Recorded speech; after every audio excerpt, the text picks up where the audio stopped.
On vous souhaite la bienvenue à ericlatour.com. Dans quelques instants, on vous parle du club d'expression Toastmaster qui est toujours bien vivant, de manière virtuelle, bien évidemment. Mais d'abord, lui, il est l'ex-député de Saint-Jean, mais il est surtout le fondateur du Musée virtuel d'histoire politique du Québec. Il y a une nouvelle exposition sur le premier ministre du Québec.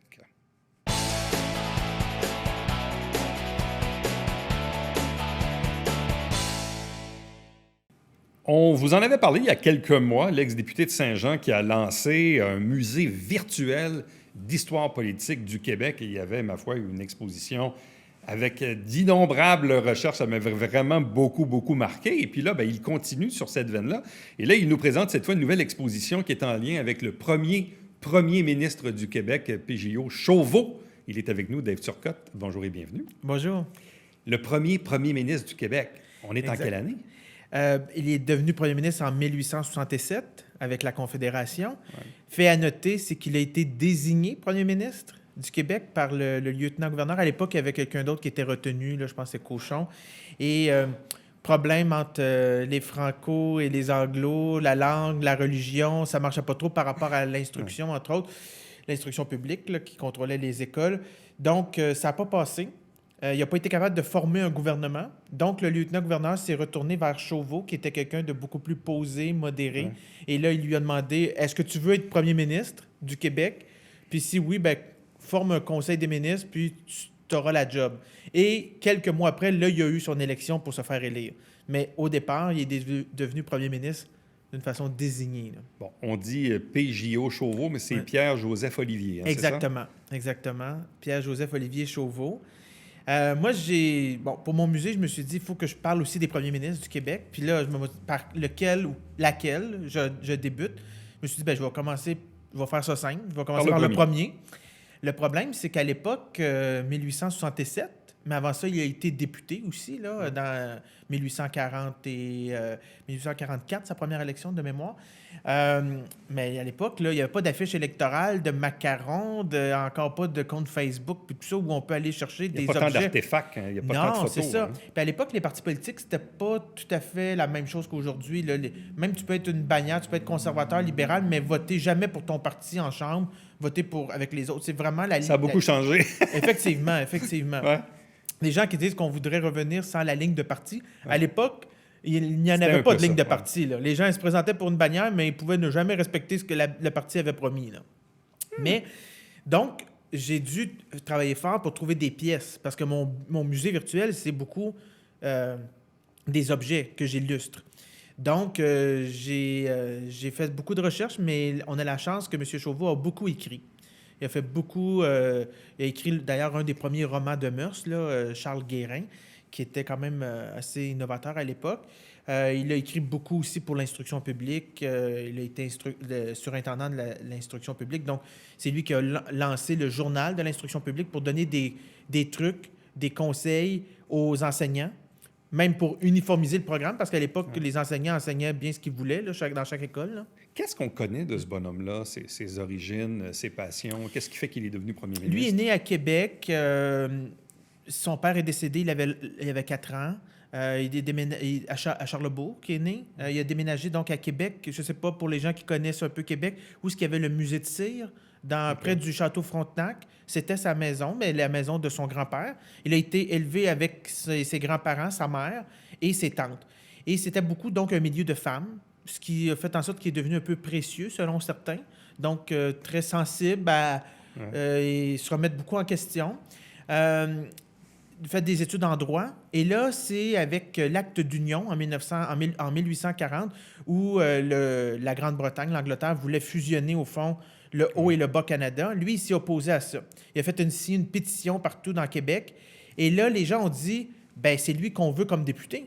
Il connaît le monde, il est bon, il s'exprime bien, il est intelligent, il connaît bien l'anglais aussi parce qu'il avait appris l'anglais en prenant le droit, en faisant le droit. Donc, ça l'a lancé sur des chapeaux de roue, si on peut dire, pour être député. Et là, de fil en aiguille, il pensait être élu. Finalement, ils ont été élus comme députés, mais pas. Il est à l'opposition, premier mandat. Deuxième mandat, il tombe au gouvernement. Il n'est pas nommé ministre. Il est très amer de ça. Il fait une petite crisette. Après ça, l'élection suivante, là, il est nommé ministre. Et par la suite, pas longtemps après, il se fait tasser comme ministre. Et là, c'est là que ça va pas bien. Quitte la politique, devient surintendant de l'instruction publique. Donc, au fond, c'était comme en quelque sorte le sous-ministre de l'Éducation, on peut dire, le surintendant. Et par la suite, c'est par l'instruction publique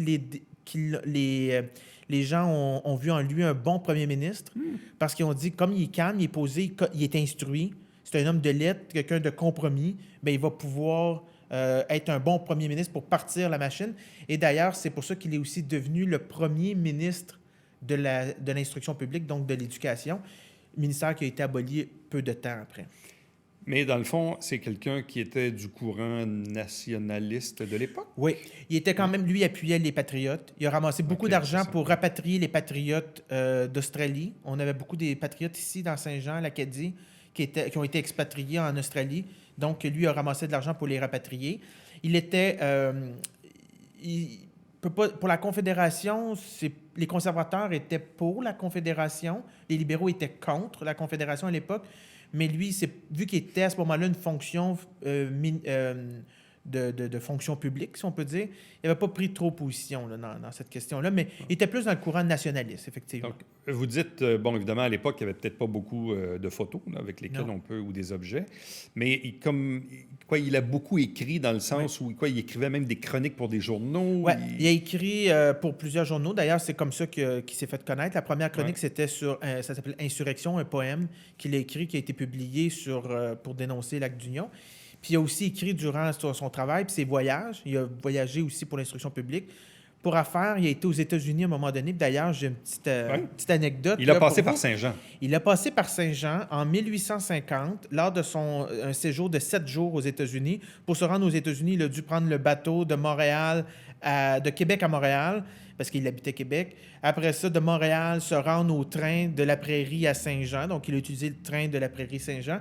Et là, quand il arrive à Saint-Jean, après ça, il se rend aux États-Unis. Finalement, ça a pris une semaine. Effectivement, juste pour se rendre. Juste pour se rendre à Saint-Jean. Donc, je vais vous lire un petit extrait ici. Lorsqu'il arrive à Saint-Jean, juste avant, il dit « Le pays entre la Prairie et Saint-Jean est très ennuyeux.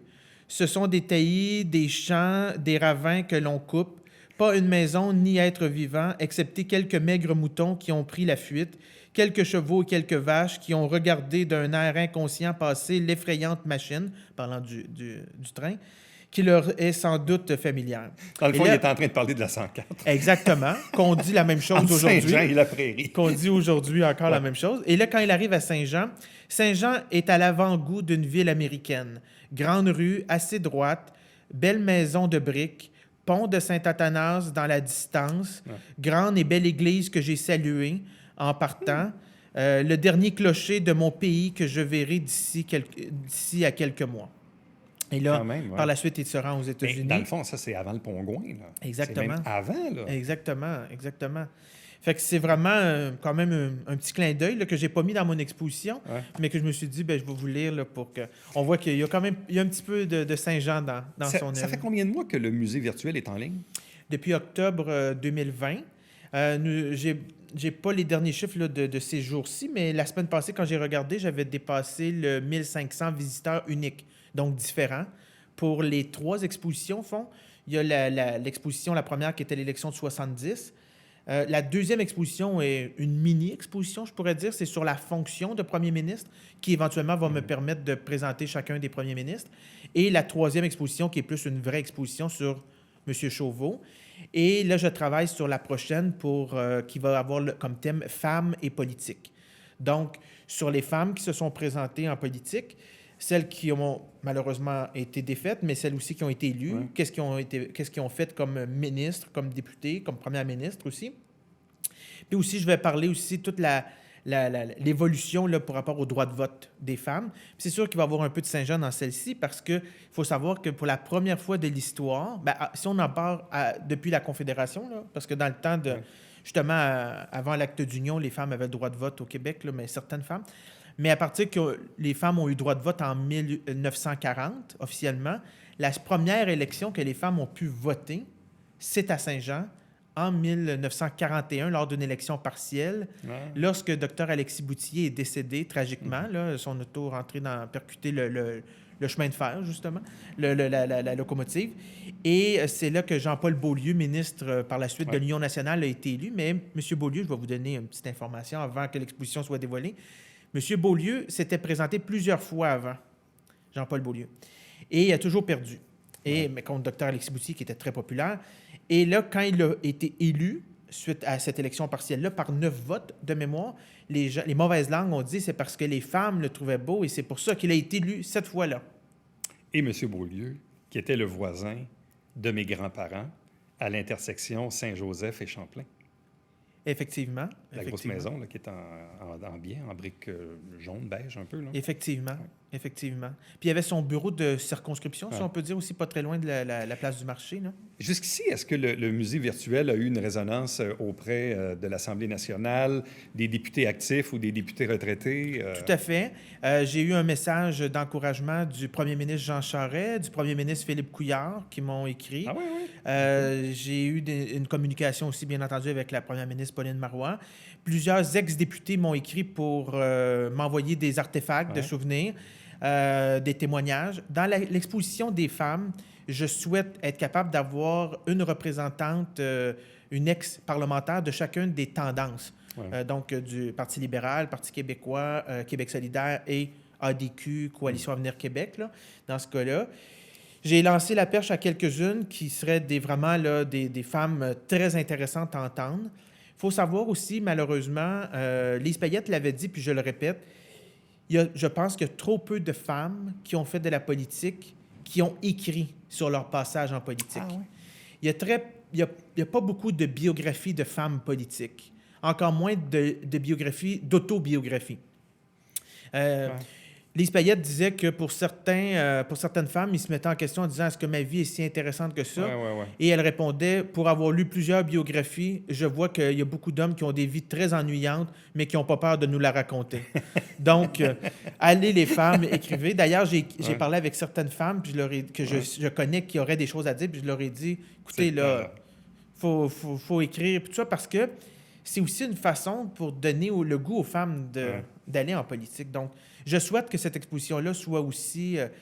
mon but, c'est plus de raconter et de nous illustrer le patrimoine politique. Dans ce cas-là, c'est aussi peut-être lancer un message aux femmes. On a besoin de plus de femmes en politique pour vos idées. Alors, si vous aimez l'histoire, si vous aimez la politique, bien, allez vraiment faire un tour. politiquequebec.com/Chauveau, ça c'est pour l'exposition qui est en cours en ce moment, mais même le musée comme tel, ça vaut vraiment la peine d'aller se promener là-dessus. Il y a, je le dis, là, vraiment des heures et des heures de recherche. Là. C'est une occupation presque à temps plein. Je trouve ça, là, c'est temps-ci. Je ne savais pas dans quoi je m'embarquais, mais je suis content de le faire. Merci, puis félicitations encore une fois. Merci. Reste avec nous. Au retour, on vous parle du club d'expression Toastmasters.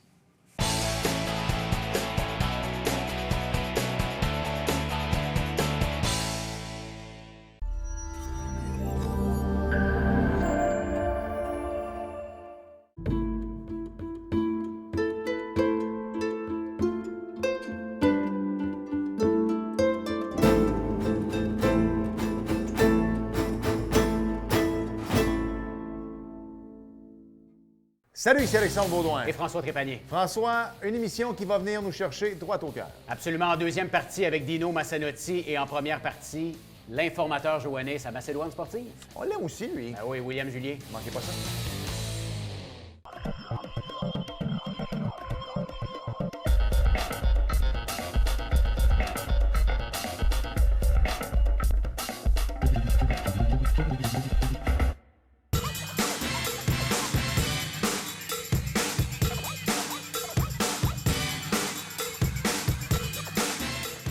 Dimanche, 9h30, Télé Bingo, on vous attend.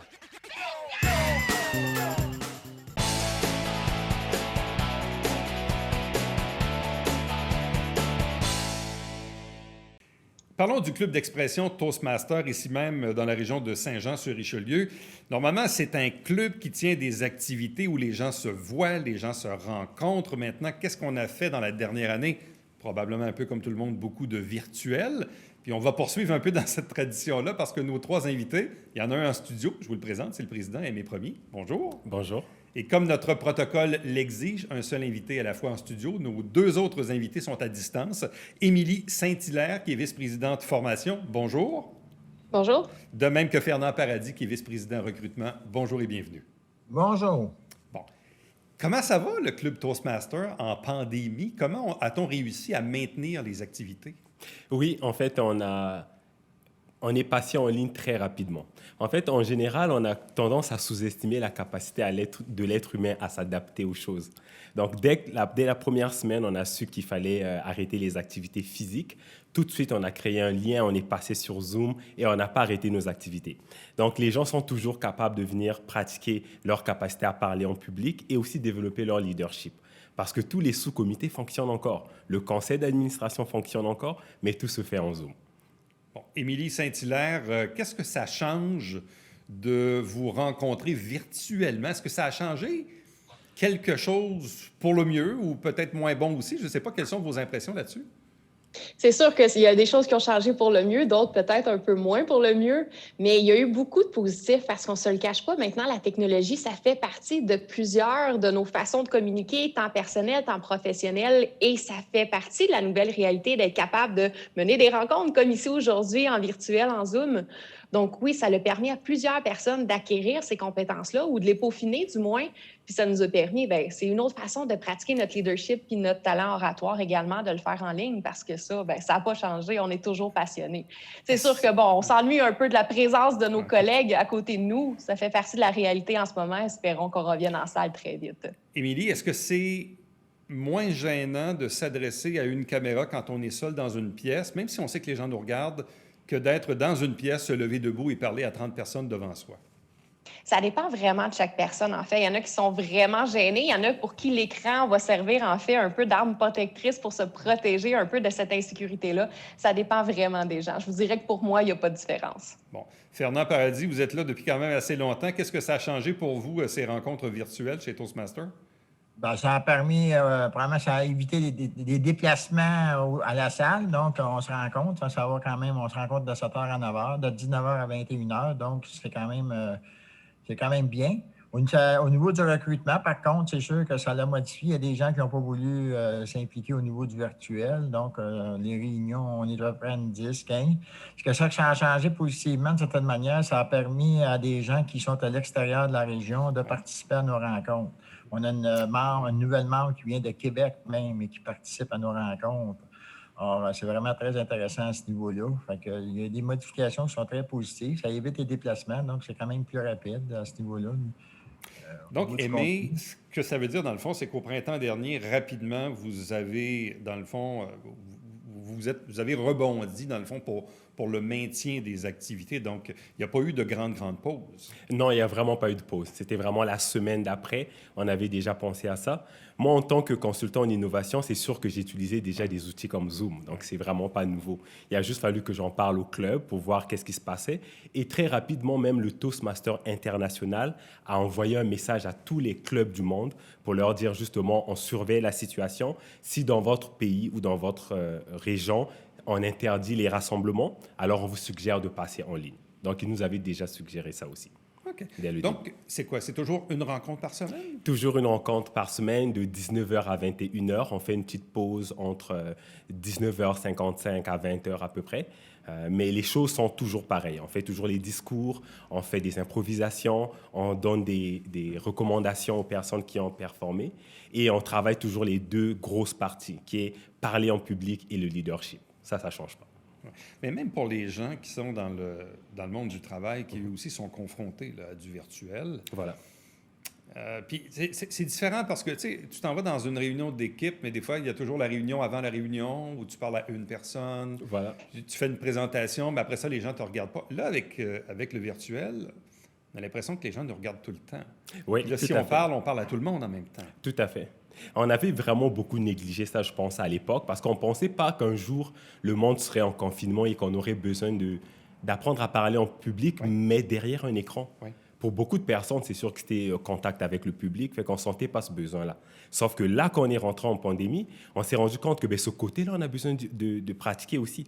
Par exemple, quand on parle sur un stage, il faut apprendre à gager la distance avec le micro, par exemple. C'est une réalité différente. Quand on est derrière un écran, il y a aussi autre chose. Donc, comment on me voit? Est-ce que je pars trop vite? Est-ce que je bouge trop? Donc, les gens ont dû apprendre toutes ces choses-là pour être plus à l'aise justement dans ces différentes réunions en ligne. Bon. Fernand Paradis, vous avez parlé tantôt du recrutement, où là, c'est peut-être un peu plus difficile. Puis les gens aussi sont un peu comme en mode...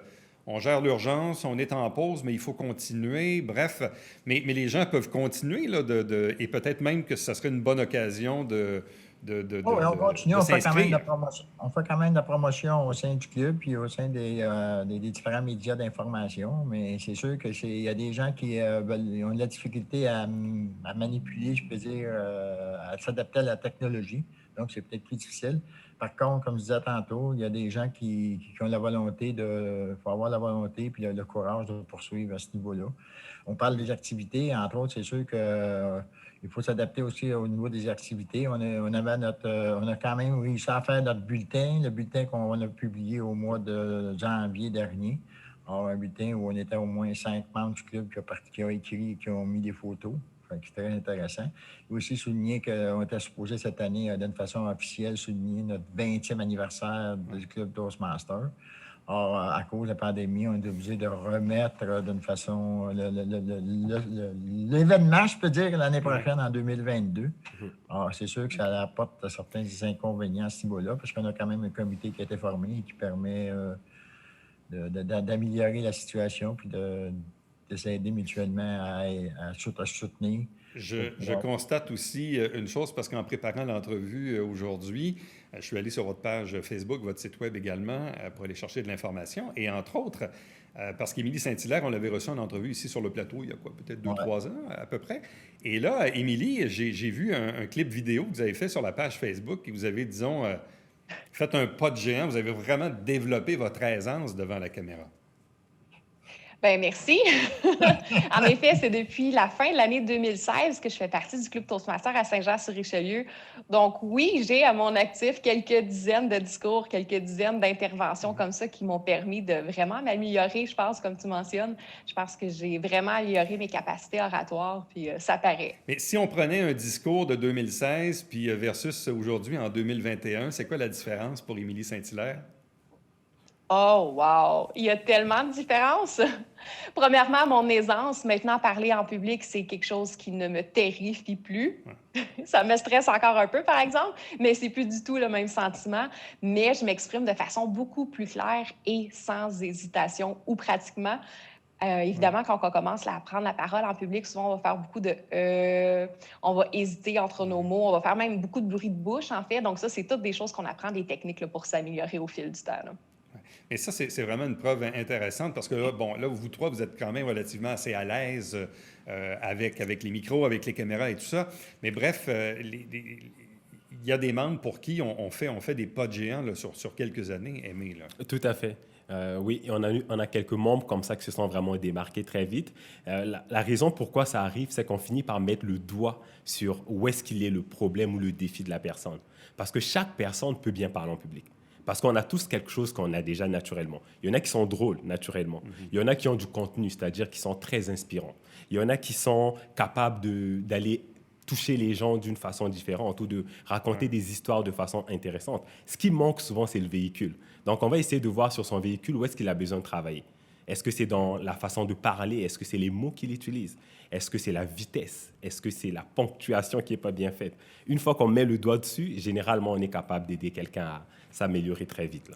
Et là, comment voyez-vous la fin de la pandémie? Parce qu'un jour, on sera orange, puis jaune, puis vert, puis souhaitons-le, une reprise des activités. Émilie, comment vous voyez l'avenir pour vos rencontres une fois que le virtuel sera terminé ou peut-être qu'il va rester en partie aussi? Exactement. C'est justement des discussions qu'on a commencé à avoir avec notre comité d'administration, à savoir qu'est-ce qu'on fait lorsque finalement, on va dire que c'est derrière nous. Parce que oui, c'est sûr qu'on va retourner en salle, c'est sûr qu'on va être bien heureux de se revoir en chair et en os. Mais oui, c'est une des options qu'on envisage en ce moment, de rester en fait un club parallèle, peut-être un club hybride, justement, avoir des sessions en ligne, comme Fernand mentionnait il y a quelques instants. On a maintenant des membres qui ne sont pas de la région, ce qui est quand même un beau succès de recrutement, mais en même temps, il va falloir continuer à les attirer. On veut les conserver dans notre club et on veut en recruter d'autres également. Donc oui, c'est une des avenues qu'on regarde là, d'être un club hybride. Là. Fernand, comment on voit l'avenir post-pandémie? Ben, c'est ça que un peu Émilie que disait. Dans le fond, c'est que moi, je ne m'attends pas à ce qu'on retourne de toute façon au sein de la salle Club Optimiste avant le mois de septembre. Fait qu'on pourrait commencer du bon pied là, au mois de septembre avec les membres. Puis c'est sûr qu'avec la venue en salle, on va obtenir de nouveaux membres aussi qui attendent justement, qui n'aiment pas le virtuel puis qui aiment beaucoup plus le présentiel, je peux dire. Fait que c'est dans ce sens-là. Mais en attendant, on continue quand même à faire nos réunions. Puis je considère malgré tout que c'est un succès, je veux dire. Là. Alors, présentement, je dirais bientôt, on va avoir le renouvellement des nouveaux membres. Fait que les gens vont renouveler. Il y en a qui renouvellent, qui vont rester, qui sont très actifs, mais il y en a d'autres qui renouvellent, qui vont quand même... parce qu'il y en a quand même notre aînée qui a au-dessus de 90 ans, là, Madame là, Wow. elle les renouvelle, mais elle aimerait bien venir à nos réunions, mais elle est rendue au-delà de 90 discours. Fait que, c'est quand même bien, là, mais... Même question, Aimé Premier, comment on voit l'avenir? Il y a des personnes qui sont là pour nous soutenir, pour nous appuyer, pour qu'on puisse continuer à fonctionner. Ça, c'est intéressant. Merci, Fernand. Même question, Aimé? Oui, en fait, moi, je suis très optimiste parce que je pense que les habiletés qu'on a développées pendant la pandémie, ça va encore nous servir après. Parce que c'est sûr que le monde en général ne va pas changer. Là. Il y aura un mélange des deux maintenant. Donc, que ce soit en personne ou en ligne, on sera déjà prêt maintenant à faire face à n'importe quoi.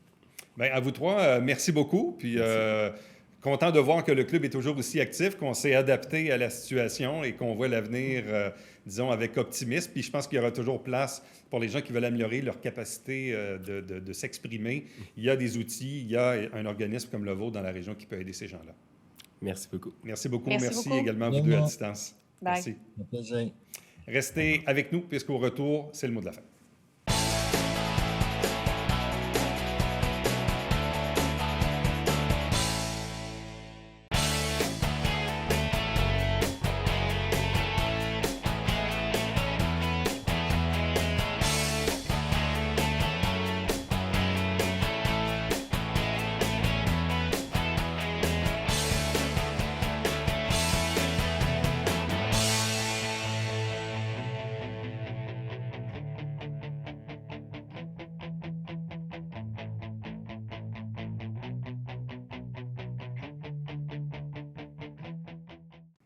Louis Lemieux, le député, en avait parlé il y a quelques semaines avec la collaboration de la Chambre de commerce, mis sur pied donc un programme de soutien aux entrepreneurs, service psychologique confidentiel qui est maintenant disponible dans la région. Donc, vous êtes entrepreneur.